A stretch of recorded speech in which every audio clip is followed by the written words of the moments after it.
এবারের বিশ্বকাপের শিরোপার টাকা ইসরায়েল শিশুদের জন্য উৎসর্গ করা হবে বলেছেন আর্জেন্টিনা প্রেসিডেন্ট।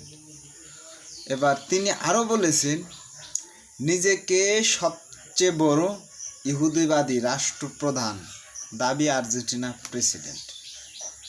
এবার আপনারা বলেন, এখন আপনারা বলেন যে খেলা আর ধর্ম কি এক নেই, তাহলে খেলার টাকায় ইসরায়েলি শিশুদের জন্য তারা উৎসর্গ করা হবে। বলেন তো, আমি আগে ভাবতাম যে আমার তো ইমান আছে, তাহলে আমি কেন দাজ্জালের অনুসরণ করব, আমি কেন দাজ্জালের কথা মেনে নেব। এখন ধারণাটা ভুল, এই খেলায় ধারণাটা একদম পাল্টে গেছে।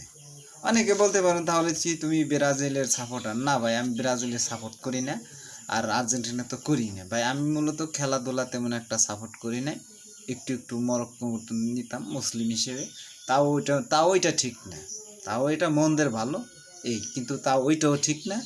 আর এইসব খেলাধুলায় মানুষকে এক নম্বরে পাগল বানাইয়া ছাড়ছে।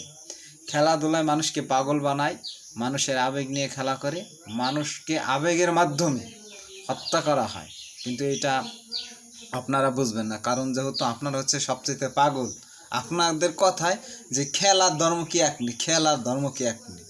আপনারা যদি আরও প্রমাণ চান, এই আর্জেন্টিনার যারা ওই দেশের যারা নাগরিক, তারা খেলার মাঝখানে দেখবেন যে ইসরায়েলের ব্যানার, ইসরায়েলের পতাকা মাঠে টাঙাচ্ছে, অথচ আপনি ওই ইসরায়েলিদেরই সাপোর্ট করতেছেন।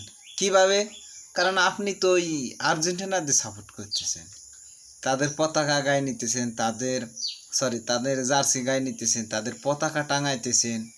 মেসিরে কইলে আপনার গাও জ্বলতেছে। আবার ওই দেশেরই জনগণ, ওই দেশেরই লোকরা সরাসরি মনে করেন যে ইসরায়েলের পতাকা টাঙাচ্ছে, ইসরায়েলকে প্রমোট করছে, ইসরায়েলকে হেল্প করতেছে। আর আপনি এসে দাবি করতেছেন খেলা ধর্ম এক। ভাই, আপনার বিবেক বুদ্ধি গেছে। আর খেলাধুলা হচ্ছে বর্তমান জামানার সবচেয়ে বড় ফেতনা। বা খেলাধুলার বিরুদ্ধে যাই কিছু বলি না কেন, এই ফুটবল খেলা মানুষকে পাগল বানিয়ে ছাড়ছে। আপনি আমি সময় থাকতে এই ধরনের ফুটবল খেলা থেকে আমরা বিরত হই। জানি এটা আনন্দ উপভোগ করা, কিন্তু আনন্দ আছে, কষ্ট আছে।